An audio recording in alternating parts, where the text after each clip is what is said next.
I'm so excited to see what you all have achieved in the last few years. Your growth has been incredible, and I'm grateful for all of your hard work and sacrifice. A lot of that growth has been brought about by new people coming into the business to take advantage of our generous marketing plan and effective product line.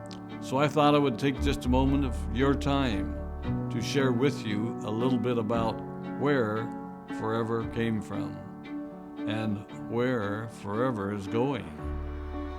I've heard people describe this as our culture, but I think it's simply who we are. Several decades ago, I was an executive for a real estate development company called Del Webb. And at that time, there was a lot of excitement about a new business concept.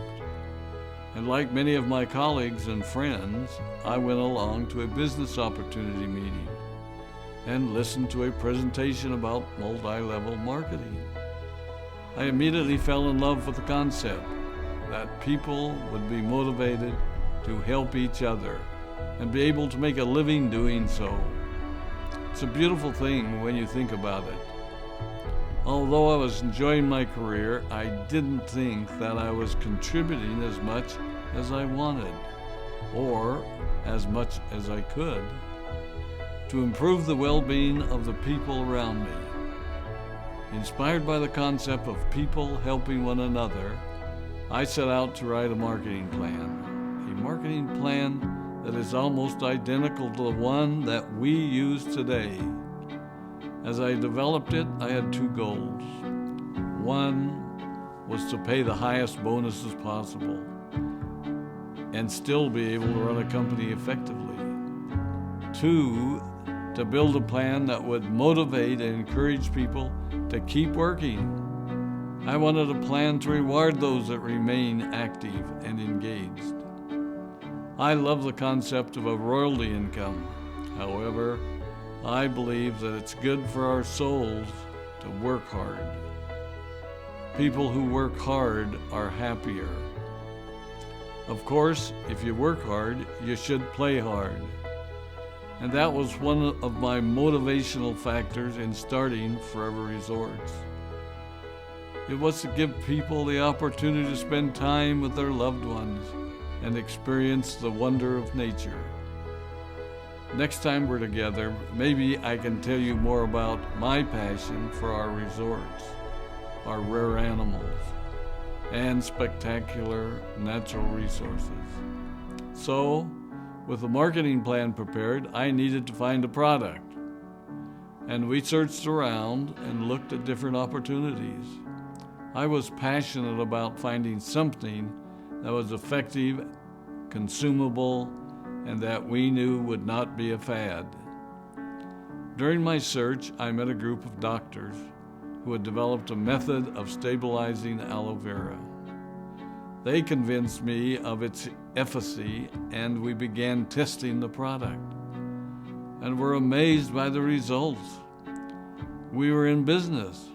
We had a fair and balanced marketing plan, a consumable, effective product, and the third ingredient, an absolute conviction that we could make a difference in the lives of the people around us.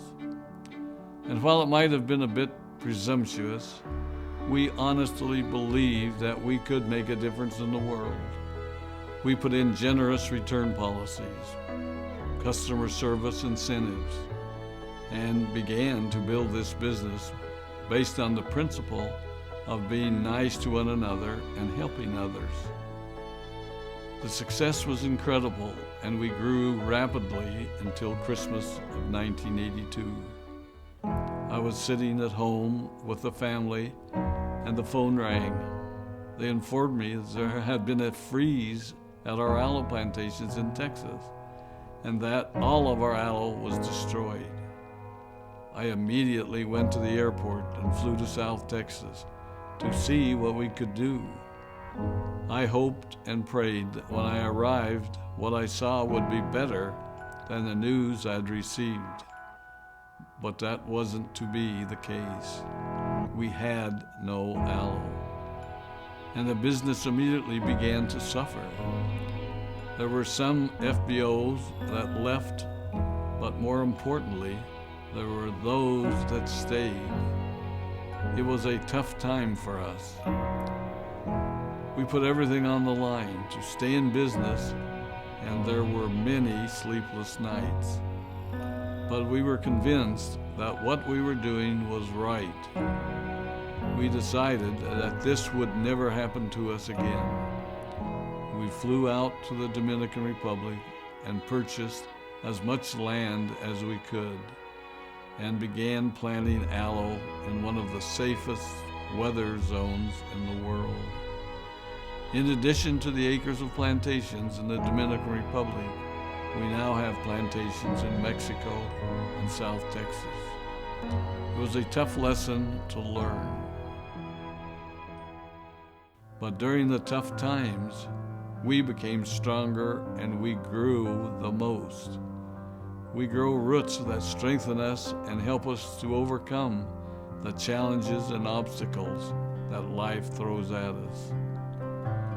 I have learned that solid principles and core beliefs do not have a sell-by date.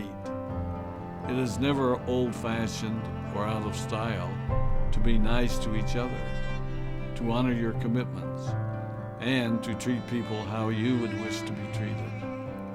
I recognize that many of you might not have heard about our beginnings, as you are new in the company. I am thrilled that you're part of our forever family, but I ask you to be mindful of the foundation upon which this company has been built. Forever was built on the principles of paying the highest bonuses possible, providing the most effective and highest quality of products, and empowering people to serve one another. There are no shortcuts to success in our business. Of course, the speed at which we reach certain levels may vary, but the fundamental principles remain unchanged and will remain unchanged as we continue our journey over the next 4 decades and longer. There will be times when a pathway will open up to you that will tempt you to take a shortcut, to buy a little more product than you may need, to make a purchase in someone else's name, or other ways in which we are tempted to give up what we want most for what we want now. Never forget that you're a part of something special, a business that has been built upon taking the road less traveled. It may not be as fast and as shiny as you might want it to be, but take it from me, the road less traveled is more rich, more wonderful, more fulfilling, and more lasting than you can ever imagine. We love you, we appreciate you, we are proud of you. My name is Rex Maughan, and I am forever.